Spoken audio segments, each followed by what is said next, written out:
Ascendant is the first book in the Songs of Chaos series, and also a rank of Dragon Rider. This will be a spoiler-free review with the disclaimer that I did receive these books from the author, well, from the author's PA, but that will not affect how I review this. So far I've only read the first one, and very simply, it is a boy to hero story with dragons. Less simply, or more in-depthly, this is a young adult fantasy set in a world that is being slowly taken over by the Scourge. The Scourge are basically zombie-like creatures, but it's not just creatures that come and attack in waves. It's also a disease that can be caught called the Blight. And it can be caught by any living thing, including plants, but only creatures or people or dragons can become zombies. But they're not called zombies in here. And fighting the Scourge are the Dragon Riders. The main character is Holt Cook. Very traditional vocation-based last names. So Holt Cook is a cook. Well, he's a potboy. He works in the kitchens, scrubbing pots, but soon he'll turn 16 and he'll get to be an actual apprentice to his father. He's not really excited about that. He's been dreaming of dragons his whole life, but he's so busy during the day working in the kitchens, the only time he has to dream of dragons is at night. And the only time he really ever comes in contact with dragons is if he gets to take food to them. Which is one of the humorous things about this story. Dragons are really picky eaters. I feel like most dragon stories have the dragons out hunting and slaughtering their own animals.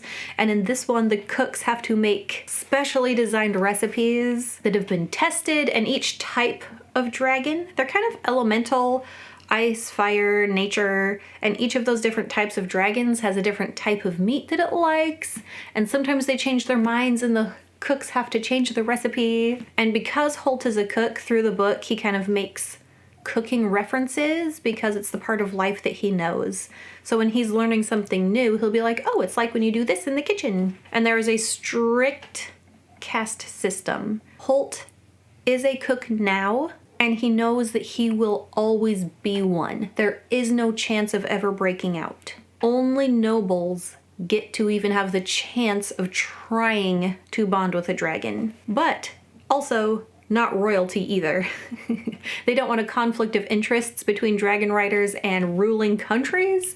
So royalty, anyone high enough to gain the crown doesn't get to be a dragon rider, and then no one below noble blood gets to either. Commoners who try to breach rank have harsh punishments, and something about the dragons is that the dragons as a species really value strength, and if an egg seems like anything might be wrong with it, or with the baby dragon inside, those eggs get destroyed, so only the strong, healthy dragons even hatch. Holt gets the task of going to feed the main mother dragon at the crag where they live while she is inspecting her eggs. She sniffs one that doesn't seem right, and the older dragon rider who no longer has a dragon tells Holt, hey, take care of that egg, please. So Holt takes care of the egg. Instead of going to drown it like he was supposed to, he hides it. He doesn't really think it through. He's not trying to secretly become a dragon rider or breach rank,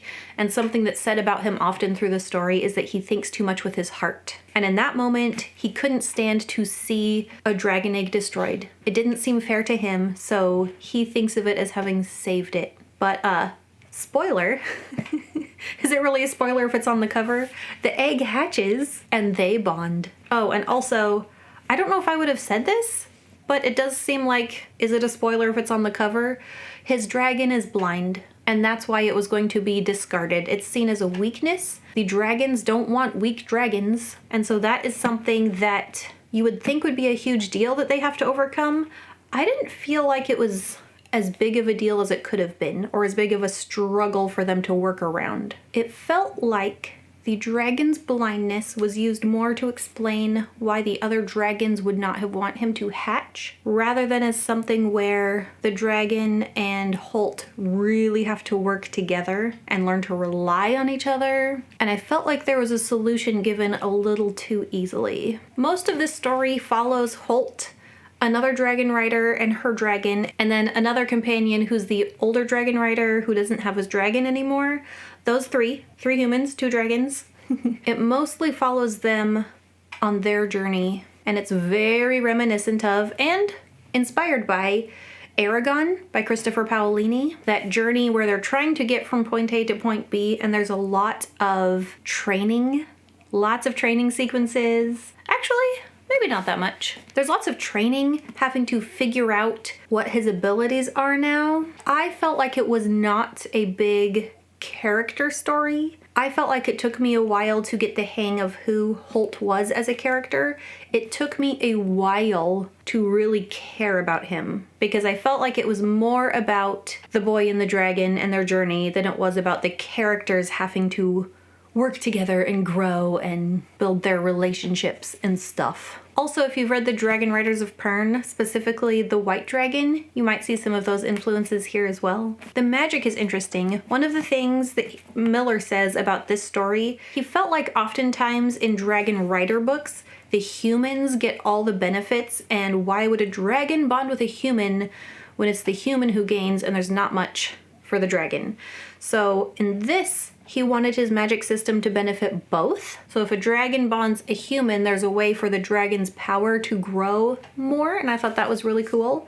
There's also a little bit musically. As a musician, I was kind of hoping more would be gone into about the music part, and maybe it will in the second and third books, but we haven't gotten into that in this one. It's more like the music is just kind of part of the inner workings of the dragon's mind or their spirit or whatever. And if you're attuned to your dragon, you can hear their music, but it doesn't really do anything. The magic system also seems very game-based. Video game, tabletop role-playing game.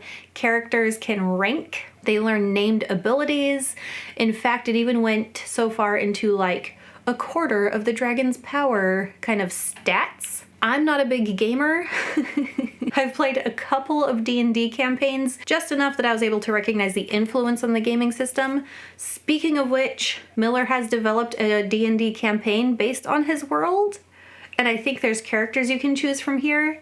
I didn't look into it too much yet, but that looks really interesting. If you read this and like it, and you're into D&D, might be worth looking into. The series is definitely for a younger audience, and it's very appropriate for a younger audience. I would say it's written for mid-teens, like about the age of the main characters, although those main characters read kind of young. And I would say it's appropriate for even younger readers.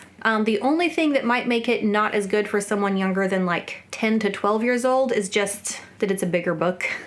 But if you are younger or you have a younger reader and they're interested in this kind of book, or they read Aragon and want more of the same, I would definitely recommend this one. And even though I would say it's written for that young audience, I'm 37 and I still enjoyed it.